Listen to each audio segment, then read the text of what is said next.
गदा देकर सुंदर बसोया जी, योगेश वर्मा जी, अमन टीका जी, महेंद्र नागपाल जी, विपुल त्यागी जी, सभी एक सामूहिक स्वागत बहन जी का करेंगे।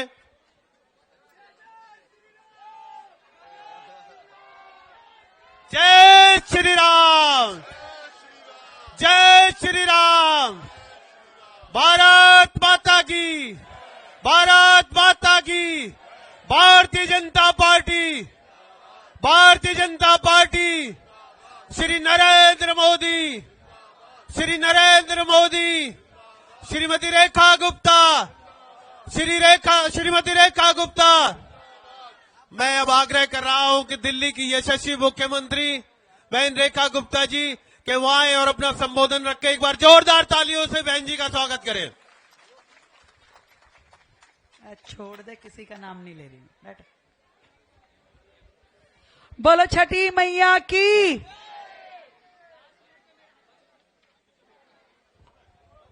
छठी मैया की। अरे भैया, इतने लोगों आगे से पीछे तक और इतना हल्के से जयकारा लगाओगे तो छठी मैया फिर तुमको क्या बोलेगी? कुछ बोलेगी? खाना नहीं खा के आए ना ये लोग। बोलो छठी मैया की। हाँ, अब कुछ आनंद आया। आज मेरे वजीरपुर के आप सभी भाई बहनों के बीच में यहां पहुंच के मुझे दिल की गहराई से बहुत ही खुशी का अनुभव हो रहा है। चाहूंगी कि एक बार सब लोग, भाई जो भी मेरी आवाज सुन रहा है, छज्जों में खड़ा है कि पीछे खड़ा है कि यहां कुर्सी पे बैठा है, एक बार जोरदार तालियां अपने लिए बजाओ भाई। साथियों, ये जो झुग्गी बस्ती है दिल्ली में, वर्षों से दिल्ली के अलग अलग हिस्सों में बसी हुई है। कोई 30 साल पुरानी है, कोई 40 साल पुरानी है और कोई उससे भी ज्यादा पुरानी है। दिल्ली में आए, गांव से अपने रोजगार के लिए, व्यापार के लिए और यहां आके बसे, मेहनत करी, मेहनत से अपने परिवार चलाया। पीढ़ियां बदल गई। आज की जनरेशन में तो जन्म भी सबका दिल्ली का ही है और वो सब आज दिल्ली का एक बहुत बड़ा हिस्सा है। पर मैं आपसे आज आपकी ये मुख्यमंत्री बहन पूछना चाहती है, इतने सालों से दिल्ली में हम इन झुग्गी बस्तियों में रह रहे हैं, जिसका नाम आप पूरी दिल्ली में देख लो जो मैं बोल रही हूं, किसी का नाम मिलेगा संजय कॉलोनी, किसी का इंदिरा कॉलोनी, किसी का राजीव कॉलोनी, किसी का कुछ और। यानी कि लोगों ने अपने नाम पे झुग्गी बस्ती बसाई तो सही, पर वो अधिकार आज तक इन झुग्गी वासियों को नहीं मिला जो उनको मिलना चाहिए था। गली, नाली, खड़ंजा, शौचालय, पार्क जैसी छोटी छोटी सुविधाओं के लिए रोजाना तरसना पड़ता है। कई बार तो मैं देखती थी, क्योंकि खुद मेरी विधानसभा में भी हजारों झुग्गियां हैं, हैदरपुर गांव की, आयुर्वेदिक कैंप की, लोग नाली में झाड़ू भी खुद लगा रहे होते थे।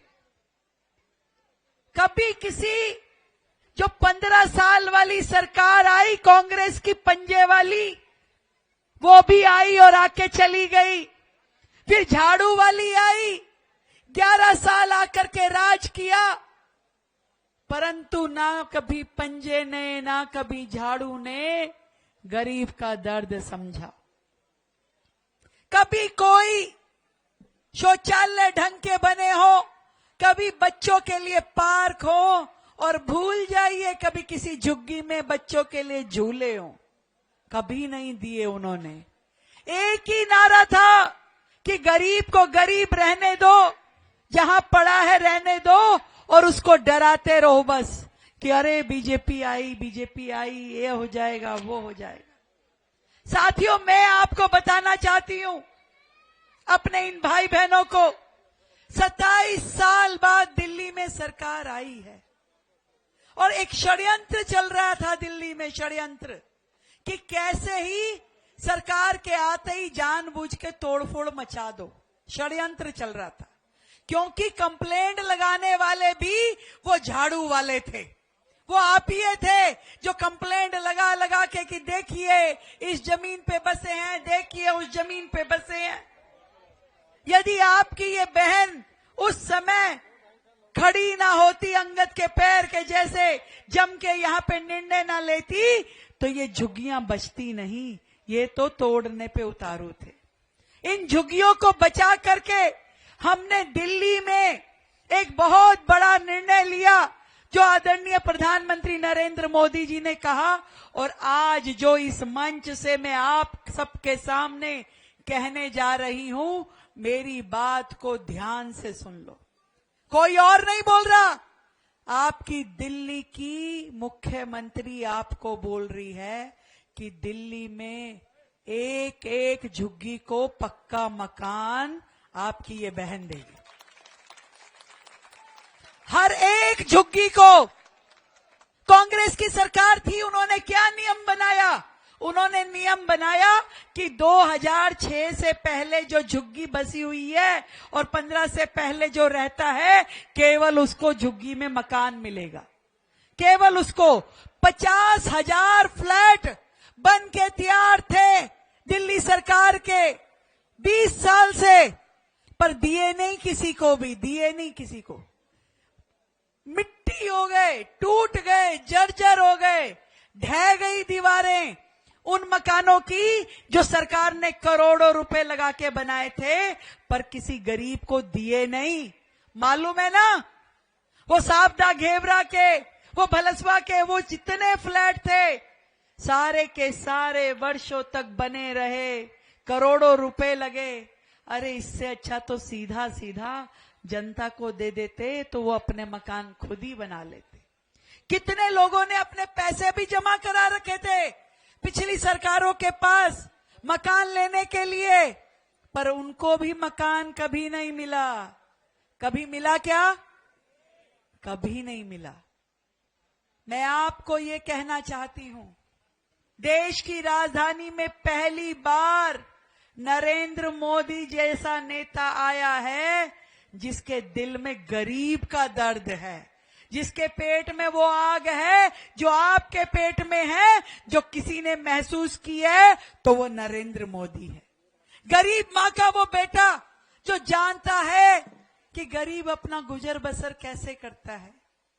तभी तो उन्होंने गांव गांव में शौचालय, घर घर में उज्ज्वला का गैस कनेक्शन, और कोविड के समय में याद है कि नहीं याद है, कोविड से लेके आज तक अगर अनाज हमारे घरों में दिया तो किसने दिया?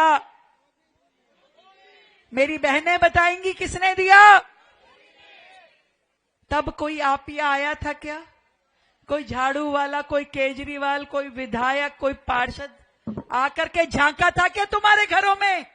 किसी ने रोटी पूछी थी? जब सब बेरोजगार हो गए थे, जब पैदल पैदल गांव जा रहे थे, आया था क्या? जो आज चुनाव लड़ रहा है झाड़ू से, यहीं का निगम पार्षद तो था। कभी किसी को 2 रुपए की मदद की क्या? कभी नहीं की।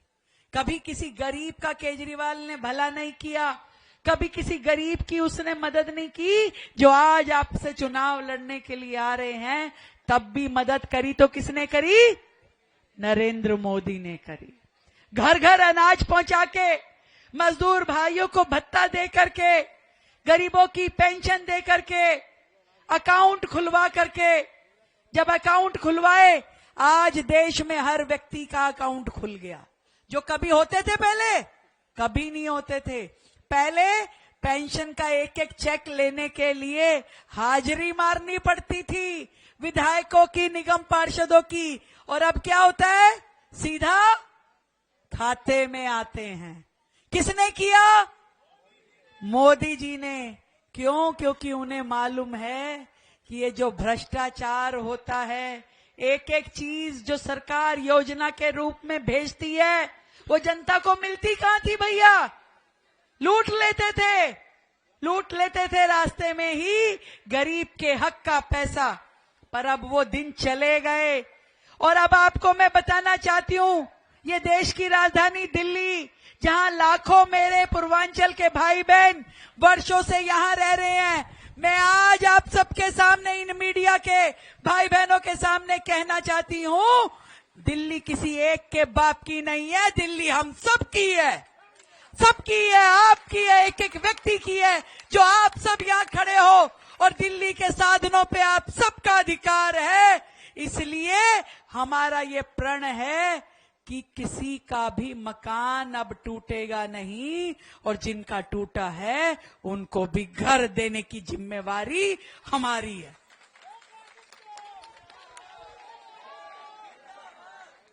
चौड़े में कह रही हूं भैया, कोई किसी से घबराहट नहीं, डर नहीं, भय नहीं, कि एक एक गरीब के हित के लिए काम करेगी रेखा गुप्ता। किसी गरीब को रोने बिलखने नहीं देगी। और ये जो लोग हैं जो ईमानदारी का नाम लेकर के आए थे शासन में, हम तो बड़ा, वो वही लोग हैं जो जाकर के शीश महल बना करके रहने लगे, और गरीब को एक पक्का मकान, एक छत नहीं दी उन्होंने, खुद शीश महल में रहे।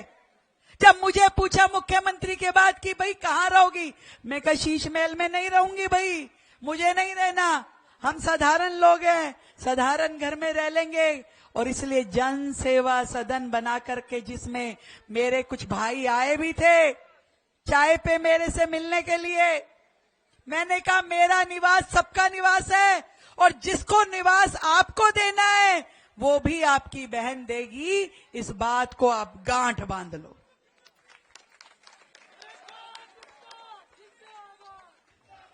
पहली बार दिल्ली में देखा ना छठ कितनी भव्य हुई, किस किसने देखा?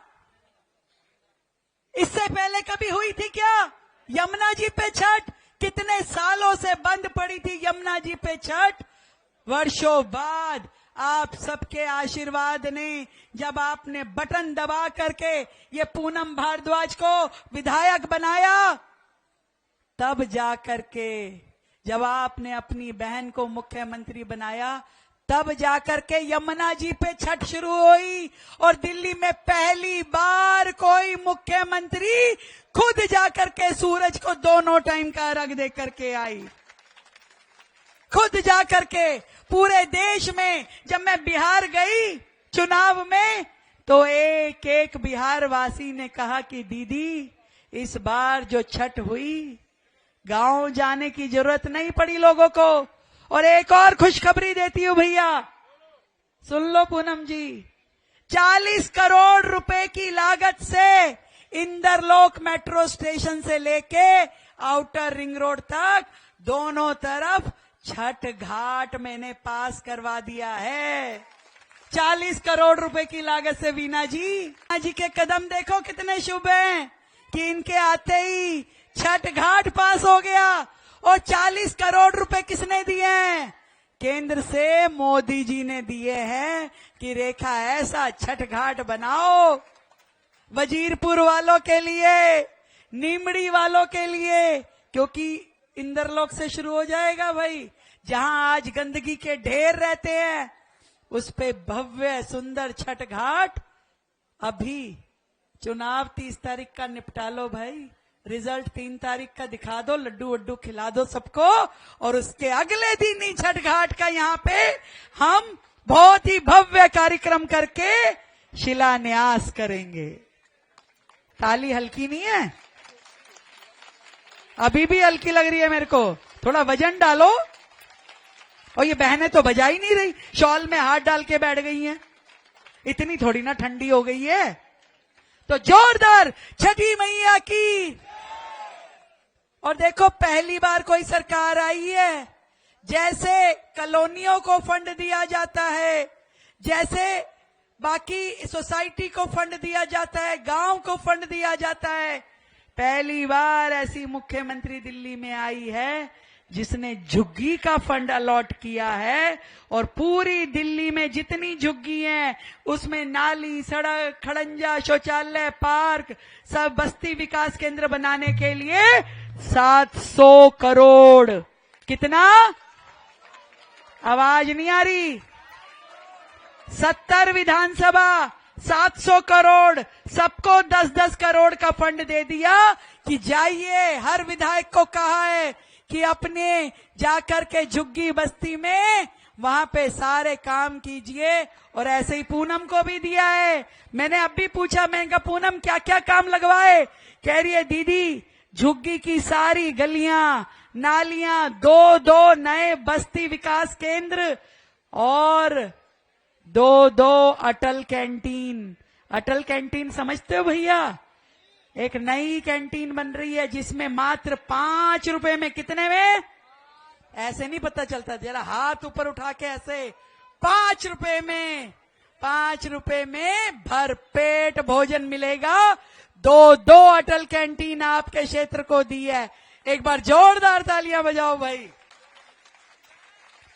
और वो जो नकली मोहल्ला क्लिनिक होते थे जिसमें जाओ तो सुई भी नहीं मिलती थी, दवाई नहीं मिलती थी, बैंडेज पट्टी नहीं हो सकती थी, उनकी जगह पे 15 नए आरोग्य मंदिर हमने वजीरपुर की अपनी इस विधानसभा को दिए। कितने काम शुरू हो गए भाई मैडम? 5 का काम शुरू करवा दिया है विधायक जी ने।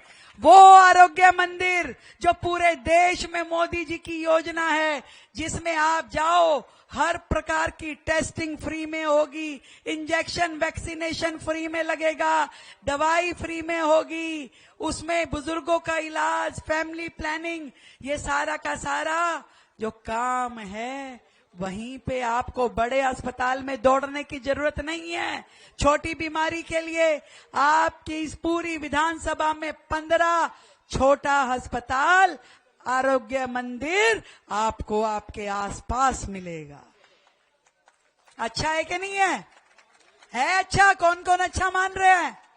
ये पीछे वाली, ये इधर वाला साउंड जो है ना, ये जो है, ये वाली बहनें तैयार शाहरुख के हाथ हो गई हैं, पर थोड़ा सा चिंता हो रही है, लंच टाइम हो रहा है जैसे इनका।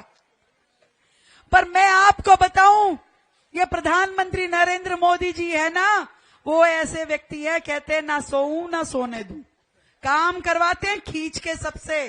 कहते हैं 24x7 जनता के हित में काम करना है, ईमानदारी से काम करना है। और इसीलिए भैया दिल्ली का जो विकास सालों से नहीं हुआ था, अब देखो पूरा गांव देहात में आयुष्मान योजना थी जिसमें 5 लाख रुपए का इलाज जाते थे। बिहार भी मिलता था, यूपी में भी मिलता था, दिल्ली में मिलता था क्या?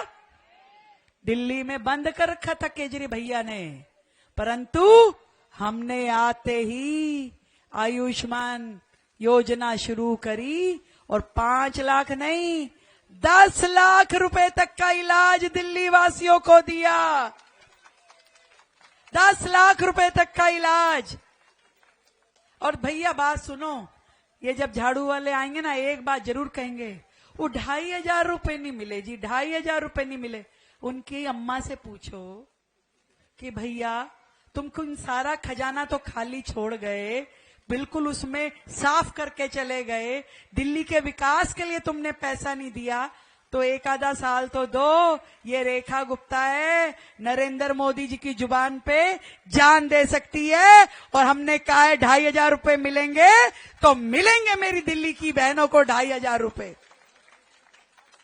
एक वायदा भी गलत साबित नहीं होगा, हर चीज करेंगे, सिलेंडर करेंगे, ये करेंगे। पर अभी अभी तो नई नई बहू आई है भाई, अभी तो घर संभाल रही है, देख रही है। हमको क्या पता था, बिल्कुल ही सफा चौपट करके चले गए हैं, बिल्कुल हर चीज लूट के ले गए, भ्रष्टाचार में डुबा रखा है पूरा तंत्र।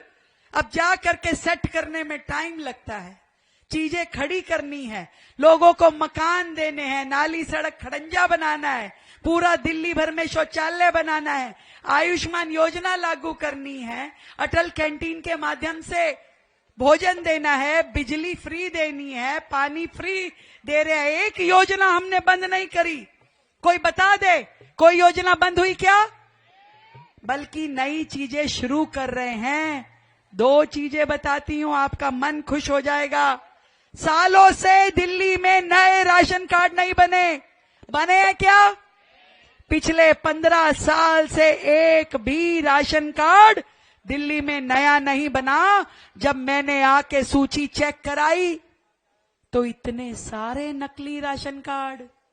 वो लोग जिनके घर में गाड़ियां हैं वो भी राशन कार्ड लेके बैठे हुए थे। ऐसे ऐसे लोग थे। अब उन सब का स्क्रूटनी हो रहा है। गलत लोगों के राशन कार्ड हटा के अब गरीब और जरूरतमंद के राशन कार्ड नए सिरे से बनाए जाएंगे। आप सबके राशन कार्ड बन पाएंगे। और ऐसे ही जो पेंशन इन लोगों ने बंद कर रखी थी, हमने विधायक जी को पावर दे दी है। जिसको भी पेंशन लगवानी है विधायक जी के माध्यम से अपनी नई पेंशन भरवा लो। भरने आ रहे हैं ना लोग? जिसको भी बुजुर्ग को अपनी पेंशन जिसकी अभी तक नहीं लगी, जो पीछे झाड़ू के राज में बंद पड़ी थी, अब जाकर के खुलवाया भैया। देखिए, हमको तो इतनी सारी समस्याएं दहेज में दी है कि जाइए और सुलझाइए, और फिर ऊपर से पूछते भी है क्यों, क्या हुआ? मैं कहा चिंता मत करो, ये जनता का आशीर्वाद है। रेखा के साथ एक एक काम पूरा करके दिखाऊंगी। पूरी दिल्ली में हर एक गरीब भाई बहन के सुख दुख में आपकी ये मुख्यमंत्री बहन खड़ी हुई मिलेगी। केवल एक ही चीज चाहिए भाई आप लोगों से। ये आज जितने पंजे वाले झाड़ू वाले आए ना, उनको नमस्ते कह देना कि भाई ये जो विकास की गति अब शुरू हो रही है दिल्ली में, जहां पे ऊपर प्रधानमंत्री नरेंद्र मोदी जी, फिर हमारे सांसद जी क्षेत्र के, उसके बाद मुख्यमंत्री राज्य की, आपकी विधायक जो आपने चुनी, अब भैया पार्षद भी, वीना जी इधर आओ, पार्षद भी कमल फूल की चुन्नी है। इधर आओ पूनम जी, कमल फूल की चुन्नी है कि देखो एक कड़ी भी अगर बिगड़ी तो सारी की सारी व्यवस्थाएं खराब हो जाएंगी। फिर बताओ, अगर ऐसा निगम पार्षद आ गया दूसरी पार्टी वाला, तो हम कहेंगे हमको सड़क बनानी है झुग्गी में, वो कहेगा हम तो बनाने नहीं दूंगा। हम कहेंगे हमको बत्ती लगानी है, लाइट लगानी है, वो कहेगा हम तो लगाने नहीं दूंगा। हम कहेंगे राशन कार्ड बनाना है, वो कहेगा हम तो साइन नहीं करूंगा, जाओ विधायक से ही करा लो। जब अलग अलग होता है तो झगड़ा होता है। काम और नुकसान किसका होता है? जनता का होता है। किसका नुकसान होता है? इसलिए कड़ी नहीं बिगाड़नी, कड़ी जोड़नी है। ये दोनों आपकी बहनें, हाथ पकड़ो भाई, लड़ाई तो नहीं करोगी? बता दो सबके सामने, काम करोगी ना? दिन रात काम करना पड़ेगा। जोरदार ताली बजाओ भाई इन दोनों बहनों के लिए। लो हाथ दो जरा, कसकी पकड़ना। ये लो, जोरदार तालियां, जोरदार भाई। अब वीना जी को आशीर्वाद दोगी अपना? सारे जने दोनों हाथ ऊपर उठाओ, सारे मिलकर के जोरदार आवाज में बोलो, बटन दबेगा, बटन दबेगा, बटन दबेगा, और बटन दबेगा, बटन दबेगा। तो भाई बटन दबाना है कमल फूल का। बहन वीना असीजा जी को आशीर्वाद देना है, बहन पूनम जी को आशीर्वाद देना है, रेखा को आशीर्वाद देना है। और ये जो त्रिशक्ति खड़ी है ना, ये त्रिशक्ति ऐसा त्रिशूल दिल्ली में खड़ा करेगी, ऐसा शक्ति दिल्ली में खड़ी करेगी जिससे हर गरीब का लाभ होने वाला है, हर गरीब को घर मिलने वाला है, हर व्यक्ति को जीवन जीने के लिए स्वाभिमान से जीने का रास्ता मिलने वाला है। तो यही रास्ता चुनोगे ना? कोई कंफ्यूजन हो तो सीधा बात कर लेना भैया, किसी के चक्कर में मत आना। और अभी बहुत लोग आएंगे, क्योंकि इन झाड़ू वालों को तो वो रात में सामान बांटने की बहुत आदत है। बहुत वर्गलाएंगे, फुसलाएंगे, पर उनको बता देना गरीब का सम्मान बिकने वाला नहीं है। अब तो मौका आया है जिंदगी सुधारने का, तो इस बार ये मौका गंवाना नहीं है। केवल 1 साल का समय दिल्ली को दे दीजिए, दिल्ली की सूरत बदलना शुरू हो जाएगी, मैं आपसे वादा करती हूँ। बहुत बहुत धन्यवाद। भारत माता की, भारत माता की।